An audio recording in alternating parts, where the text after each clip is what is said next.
invitado especial de la tarde, al doctor José Rafael Pérez Modesto, con quien ya tenemos sentado en la cabina. Vamos a agotar una agenda que esperemos que el tiempo nos permita abrevar en esa fuente que sería tan útil compartir con nuestra audiencia. Bienvenido, doctor, ¿cómo está? Gracias. ¿Cómo se siente? Muy contento de compartir con usted y con la audiencia de este interactivo. Qué bueno. Sí, que es muy amplia. Muy bien. Y conocida. Su fin de semana largo, doctor, mucha lluvia, mucho... Sí, tranquilo y atento, a todo. Tomando las medidas que recomendaron tanto el gobierno como el COE, la defensa civil, porque uno tiene que contribuir con eso y orientar a la gente a que... Así es. Doctor, su pasado reciente, donde usted acumuló una experiencia bastante acrisolada con temas importantes que son de manejo diario, como es el tema de la seguridad social,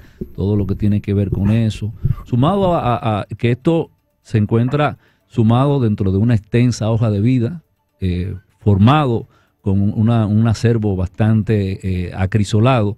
Pero empecemos por ahí, por el tema de la seguridad social, para luego nosotros, tal como el oyente puso el tema, hagamos quizás un abordaje desde fuera de cómo usted ve el tema de la gestión del presidente Abinader, quien recientemente ahora cumple un año, el tema del manejo del propio aparato estatal en temas de seguridad social y el tema económico. A ver cómo el tiempo podemos nosotros hacer bien picadito todo eso y poder aprovechar su presencia acá.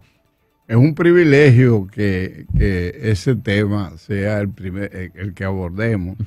Yo no lo he tratado desde que salí en septiembre de la gestión como gerente general del Consejo Nacional de Seguridad Social públicamente. Y me he cuidado porque cuando uno en una institución juega un papel trascendente, ser crítico o ser quizás no prudente, por bien o por mal pronunciarse, no es lo más aconsejable. Pero dada la naturaleza de este programa y la cortesía que ustedes le brindan a uno, gracias, yo voy a quebrantar algo que me había propuesto por lo menos por este año, de no más referirme. Y si no, hubiese venido preparado con documentaciones que te aportara y que te fueran de utilidad. Realmente la seguridad social es uno de los aportes más significativos y más trascendentes en la vida del pueblo dominicano. Y ha obtenido, yo lo puedo decir con autoridad, porque no me estoy refiriendo a mí, sino como sistema, claro. Muchos cambios que son favorables. Anteriormente, la población dominicana contaba con el Instituto Dominicano de Seguro Social, que primero se llamó La Caja, fue a nivel mundial un proceso muy significativo, de grandes aportes, pero con el tiempo fue cambiando en el mundo. Mientras nosotros nos quedamos atrás, y el Seguro Social terminó siendo, digamos, ya un ente cadavérico que no tenía razón de existir, que consumía más del dinero que le ingresaba, estaba colapsado. La Seguridad Social es un relevo a eso, avanzado, porque no solamente cubre el aspecto de salud de los trabajadores, de la familia dominicana, de los extranjeros radicados de manera oficial en el país, a los envejecientes, cubre la niñez, con una cuota que se descuenta de los ingresos que tienen la gente. Cubre los accidentes de trabajo, los accidentes de tránsito, cubre también, tiene una cobertura amplia que ha ido, que debe seguir creciendo. En principio cubría hasta 150,000 pesos en algunas enfermedades, terminó cubriendo con las que se agregaron todas las enfermedades todas no, la gran cantidad de enfermedades catastróficas, comenzó cubriendo 150,000 pesos, se elevó a 300, a 500,000, a 1,000,000, a 1,000,000 por cada proceso de enfermedad. Y además de eso, comenzó en el año 2003, aunque fue proclamada en el año 2001, en el gobierno del ingeniero Hipólito Mejía. Sí. En el 2003 había un 0.5%, es decir, la mitad de un 1% de la población. Si en esa época habían, digamos, vamos a poner un número, eran 7 y algo de millones de gente, vamos a decir que entonces la mitad serían 350, un 7% de 7 millones de gente. ¿Cuánto era? Una cantidad pírrica de gente que eran cubiertas en términos de salud. Hablando de 900, sí, 950,000 personas, quizás no más. Sí, pero incluso no cubría la mayoría de las enfermedades. ¿Usted entiende? Para terminar, si usted me permite, por favor. Entonces, eso fue creciendo de manera gradual, porque una de las características, el sistema de seguridad social tiene 4 características fundamentales. Su universalidad, el aspecto de solidaridad, el que más ingresa, más aporta, y de él se benefician los que menos pueden aportar. También la gradualidad y el aspecto también de la responsabilidad del Estado de cubrir a quienes no tienen posibilidades por razones de trabajo, de enfermedad, de vejez, de subsistencia o abandono. Entonces, la seguridad social fue creciendo. Cuando nosotros lo dejamos, el porcentaje estaba en un 80%. Ahora se le agregó una parte que el gobierno al régimen subsidiado, porque son 2 regímenes, uno que es subsidiado para la gente de escasos valores y este gobierno lo ha aumentado en ese aspecto. Entonces fue un paso trascendente.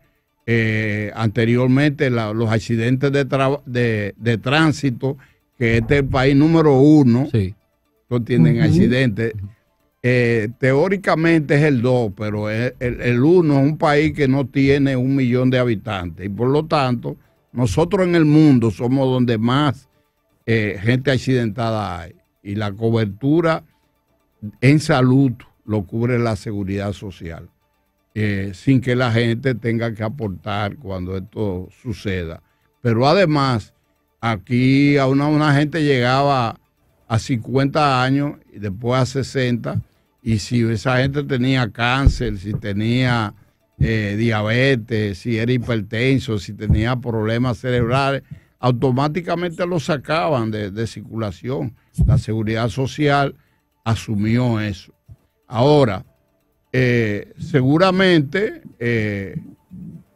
todos los sectores, y nosotros logramos muchos cambios que yo podría señalar, pero no es mi interés abordar un tema de una manera indefinida y pintarlo todo de rosado. Realmente aquí se inició copiando la realidad de Colombia en términos de salud y en términos de pensiones, la realidad de Chile. Y entonces en esos países y en Europa y en Argentina y en México ha habido problemas con el aspecto de salud y con el aspecto de pensiones, porque se hizo vamos a decirlo, un copy-paste, no, sí, vamos a decir una copia. Calcado. Sí, se calcó lo que había en otros países, y hay gente que todavía se siente satisfecho porque fueron los que implementaron la seguridad social, pero con ese tipo de vaguedades que no se veían en ese momento. Entonces, la seguridad social requiere, se hicieron muchos aportes. Nosotros dejamos un planteamiento como Consejo Nacional de Seguridad Social con el respaldo de todos los sectores, y dejamos en el Congreso Nacional, dejamos en la Comisión de Seguridad Social, tanto del Senado como de la Cámara de Diputados dejamos una propuesta inconclusa que no se trató por razones de conveniencia política de los gobiernos y además de ellos mismos y de los sectores involucrados por razones de intereses, pero ahora hay una demanda de que se reforme la ley de seguridad social y nosotros dejamos ahí una propuesta que habrá que enriquecer. Así como ha sido gradual el aumento y la mejoría de la seguridad social, así también la propia ley tiene que ir evolucionando porque la Constitución dominicana tiene ¿cuántas transformaciones? 39 veces. Sí, Entonces sí. la seguridad social... Con fines muy especiales algunas. Sí. Bueno, Don José, algunas sí para beneficiar el que esté en el mando. Entonces, la seguridad social requiere en salud, en el manejo de las instituciones que tienen que ver con la salud, que son las ARS, la AFP, que tiene un porcentaje que ya ronda alrededor de un 20% del Producto Interno Bruto de la República Dominicana, acumulado, sí. Verdaderamente necesita un cambio que lo transforme, que lo haga objetivo con la realidad nacional. ¿Cómo no? Licenciado, José, nuestra compañera Emily Valdera está en línea con nosotros. Sí, don José, a propósito de su participación como gerente general del Consejo Nacional de Seguridad Social y eso que nos comenta, valioso para nosotros que usted esté en cabina, ¿verdad? Pues nos gustaría saber cuáles puntos serían, hacia dónde ustedes pusieron su mirada con relación a esa posible modificación de la ley de seguridad social. Por lo menos algunos puntos. Algunos puntos. Lo más trascendente es que la propia ley establece el servicio en términos de salud que tiene que haber garantizado que la gente tenga un centro de atención primaria, que la atención primaria sea una realidad en la República Dominicana. Y eso que está en la ley no se ha cumplido, y no se ha cumplido porque ha habido contubernio intersectorial, porque tú sabes que son 4 sectores: el sector gubernamental que la dirige, representado por el Ministerio de Trabajo, por un viceministro, por Salud Pública y por otras entidades, y también un gerente general que no tiene voz, pero no tiene voto. Sí. O sea, es quien administra y es quien hace cumplir lo que el Consejo decide. Y ese es el papel, y yo duré 10 años. Ahí nadie puede señalar que nosotros quebrantáramos ninguna decisión, ni influyéramos, ni hiciéramos contubernio con nadie. Bueno, no se ha cumplido con eso, y entonces eso que ha permitido que en términos de salud una gente que no requiere ir a un neurólogo porque le duele la cabeza, o una gente que tiene quizá una acidez, no tiene que ir a un gastroenterólogo, porque si existe un centro de atención primaria les resolvería el 80% de los casos, y eso lo debe cubrir el sistema con el aporte del gobierno dominicano.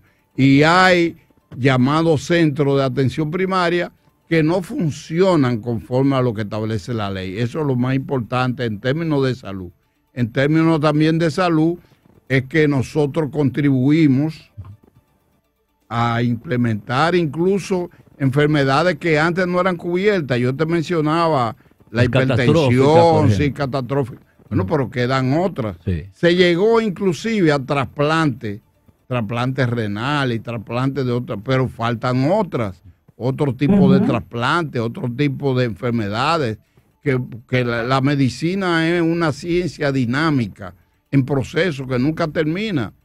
O sea, cuando surgió el SIDA se creía que era incontrolable, y hoy en día en la República Dominicana los que tienen SIDA están controlados con medicamentos y se le aportan los medicamentos.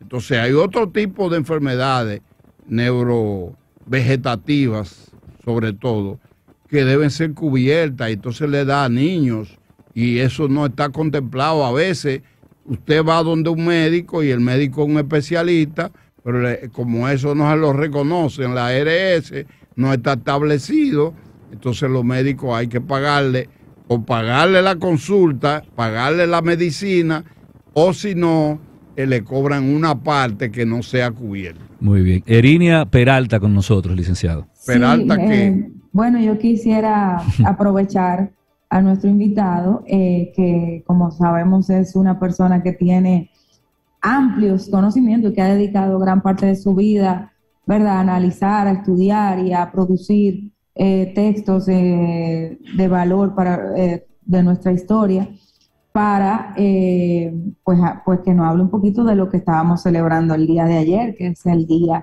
de la Restauración, y esa batalla que vivimos y que, bueno, que fue como una reafirmación de nuestra independencia como país.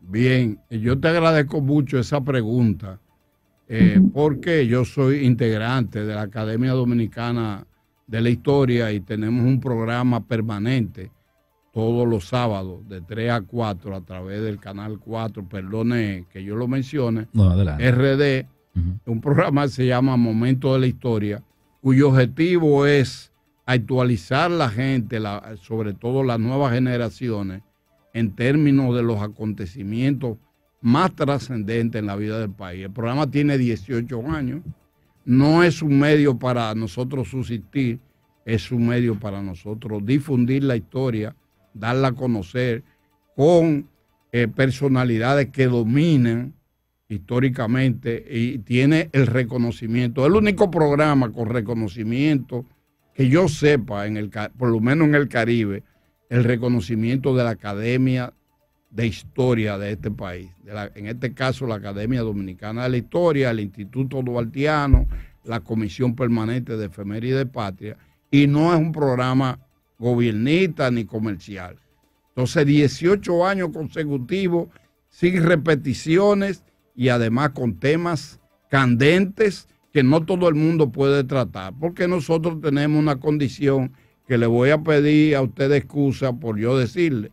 Número uno, he sido un estudioso de la historia, pero además he sido un actor de los acontecimientos. Sí. Desde los 13 años, estando Trujillo vivo, me incorporé en la actividad política por la causa nacional hasta el día de hoy y hemos mantenido esa trayectoria. Entonces, puedo decir, con respecto a su pregunta, que la restauración de la República, proclamada la independencia nacional, es el acontecimiento más trascendente que ha tenido la historia nacional, porque es la guerra de restauración, le llamamos la guerra de restauración, porque verdaderamente fue una revolución. Aquí se proclamó la independencia, pero eso fue prácticamente en un abrir y cerrar de ojos, porque hubo un acuerdo con un sector que estaba en contra de la dictadura de Boayer, que fue la que nos subyugó por 21 años. Entonces se aprovecharon esas contradicciones por el genio de Duarte y la pericia de Mella, que fue quien canalizó esa inquietud. Se hizo un acuerdo interno con los sectores atrasados que querían la separación de Haití, más no la independencia, que no creían en la independencia. Entonces se proclamó el 27 de febrero y Sánchez izó por primera vez el 27 de febrero la bandera tricolor, que fue concebida con todo un programa que luego fue la Constitución vulnerada por Pedro Santana, que formó parte de ese acuerdo. Pero la restauración es la consolidación de la independencia y llevada al más alto grado de avance. Se impidió una anexión de parte a España porque había una rivalidad de sectores que querían la separación de Haití, mas no querían la independencia ni creían en ella.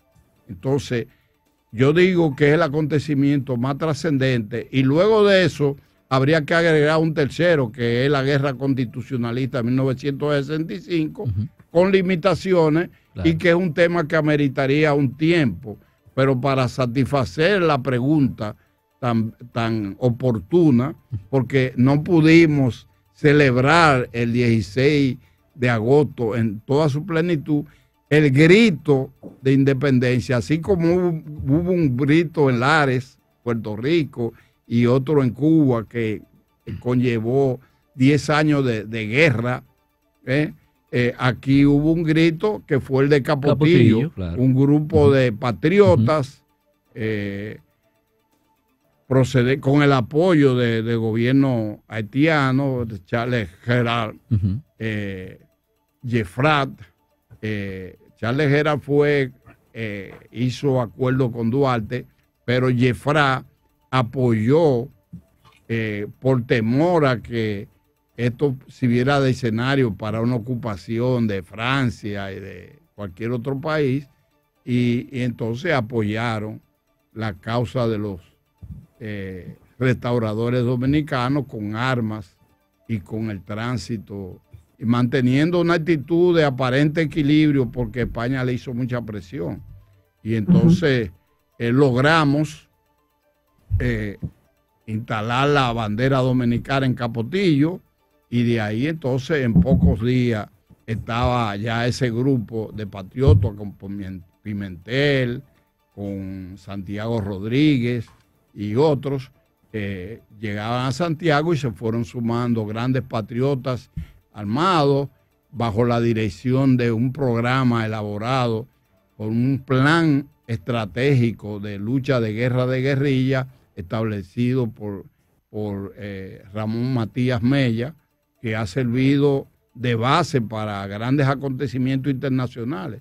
No es el momento de hablarlo, y entonces ha sido el movimiento más prolongado, más homogéneo de la sociedad, que impidió que aquí se restableciera, porque España tenía el control de Cuba y de Puerto Rico y restableció de manera cruel la esclavitud. Aquí se evitó que se instalara la esclavitud, se unificó todos los sectores sociales, y entonces habían intelectuales de esa época, con Bonó a la cabeza, con Espaillat, y habían también gente donde sobresalió Luperón y un conjunto de patriotas en el plano militar que en menos de 2 años derrotaron. Ahora pasó un acontecimiento que es de Afganistán, que duró 20 años. Los Estados Unidos antes de los 20 años sabían que económica, que social, ni política, ni militarmente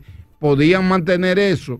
Bueno, pues eso pasó con los españoles y se retiraron en julio de 1865. Allá voy. Por ejemplo, puntualmente, 2 detalles que me gustaría que usted nos pueda brindar alguna luz al respecto. Con el tema de la fecha, que mucha gente, muchos historiadores sitúan el 63 y otros el 65 como realmente la expresión de la propia restauración, y el tema de la traición producida a los efectos, donde Pedro Santana aprovecha la traición y entonces se produce el fusilamiento del prócer. Sí. Me gustaría que la audiencia y uno mismo pueda quizás oír de esa formación de lo que es la restauración en sí, nosotros podamos tener algunos detalles más precisos. Ricardo, y que por favor don José le agregue ya en la parte final, si realmente es de lo que entiende, que se suman esas voces que desde hace tiempo piden que sean sacados los restos de Pedro Santana del Panteón Nacional. Y luego de eso, Erinia tiene otra pregunta luego de que usted conteste esto de ahora. Mira, yo comencé diciendo algo que lo incluyeron en la pregunta, y qué bueno, porque así yo lo puedo. Pedro Santana fue el resultado, surgió como una figura que Duarte contactó, porque primero fue a su hermano, tú sabes que él era mellizo de Ramón Santana, y Duarte contactó a Ramón Santana para que en conjunto enfrentaran, porque ese sector dominante de la sociedad, que podríamos decir, en este caso eran ateros, Sí. No podemos decir que eran oligarcas porque no había otro esquema. Era el esquema prevaleciente, era una sociedad atera, semifeudal, sí, en grado extremo, casi feudal. Entonces, hicieron un acuerdo de combatir, tenía tropas. Cuando llegó Duarte y lo hicieron brigadier, pero ya las contradicciones estaban, porque Duarte abogaba por una independencia, él no. Santana y Báez, que no lo mencionamos, los dos fueron los que tuvieron el control de gobierno por 7 periodos, por algo más de 7 periodos, uno 5 Báez, sí, y el otro 2 y el periodo de la anexión. Entonces es injustificable lo que hizo. Ninguno de ellos creían en la patria dominicana. Es más, ellos no creían que este país podía sostenerse con Haití al lado, bien armado, que había derrotado a los franceses. Sin embargo, en toda la batalla del 19, el 30 de marzo, toda la batalla Cambronal, toda la batalla Beler, llegó un momento que Haití duró 16 años sin atacar a la República Dominicana. Sin embargo, esa gente siguieron siendo uno afrancesado y otro procuraba. El mismo Santana quería cederle a Estados Unidos Samaná, porque es un sitio estratégico, geopolítico, sí, y militar estratégico. Pero el Congreso de Estados Unidos, en un momento que estaban en la guerra interna en Estados Unidos, se negó. Vinieron aquí y vieron que eso iba a significar que este era un país que no era dócil, que se iba a oponer, y que a diferencia de Cuba, Puerto Rico, que lucharon en cierto modo, pero no había el grado de determinación de ser libre o morir, como se estableció aquí. Entonces Santana, que fue desplazado por engaños que hizo, falsificación de moneda, engaño a los sectores productivos del Cibao, salió 2 veces del poder y cuando pudo se desacredita Báez, él llega al poder y lo primero que hace es mandar una delegación a Cuba y al reinado en España para que esto se convierta en una colonia, pero en forma de anexión. Y eso iba a significar que España restablecía el poderío, ya estaba en decadencia total porque había perdido a principios del siglo XIX, había perdido la mayoría de las naciones. Solo Bolívar había independizado 5 grandes provincias, grandes estados, y también México habían perdido infinidad de lugares, Chile, Argentina, y Colombia, y entonces España tenía el control de Cuba, Puerto Rico, teniendo República Dominicana era un palo, y mandaron a un brigadier con asiento en Cuba, apellido Serrano, Francisco Serrano, a averiguar esto con representantes del reino, y le dieron el visto bueno de que sí, de que hicieran el acuerdo. Y Santana creía que él se iba a convertir en un virrey, y sin embargo a él lo subestimaron. Muy bien. Licenciado, el tiempo, como usted sabe, tanto en radio como en televisión, es tremendo. Es único. Da pena que nosotros no podamos compartir con usted algún tiempo más. Pienso que en una muy breve respuesta, nos gustaría escuchar la pregunta que tiene nuestra compañera Erinia, si logró conectarse ya antes de irnos a la pausa. Erinia, no está conectada.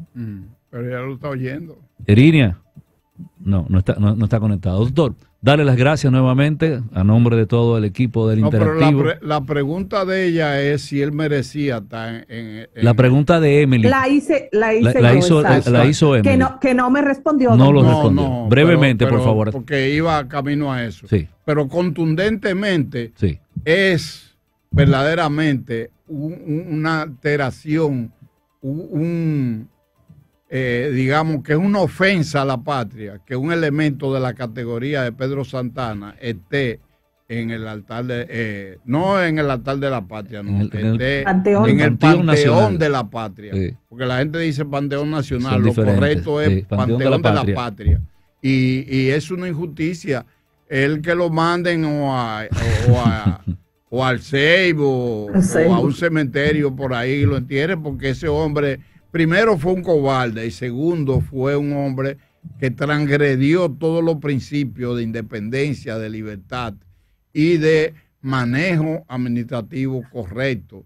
No fue transparente, fue un corrupto, fue un explotador, fue un abusador y no merece ni ser un patriota, ni merece estar en un sitio donde están los grandes hombres y mujeres que este país engrandece. Gracias, licenciado. ¿Cómo se sintió? Muy bien, lamentando que el tiempo fuera corto. Sí. Todos lo lamentamos. Nos gustaría que podamos porque fueron preguntas también que se permitían evaluar muchas cosas. Excelente. Pero ya en otra ocasión lo abordaremos. Yo hice una concesión que fue de hablar de un tema que yo me había vedado. Exacto, y lo agradecemos mucho. Muchas gracias por la participación suya acá. Esperamos prontamente volverlo a tener para revisar ese y otros temas con mayor profundidad. Señores, vamos a la pausa y luego de la misma tenemos otro invitado. No nos cambies, regresamos en unos segundos. Esto es el interactivo de la Super 7. Estás escuchando el interactivo de la Super 7. ¿Quieres importar o exportar algún producto? Alfridonza, empresa líder en la industria frigorífica con un servicio de calidad y política de control bajo los estándares internacionales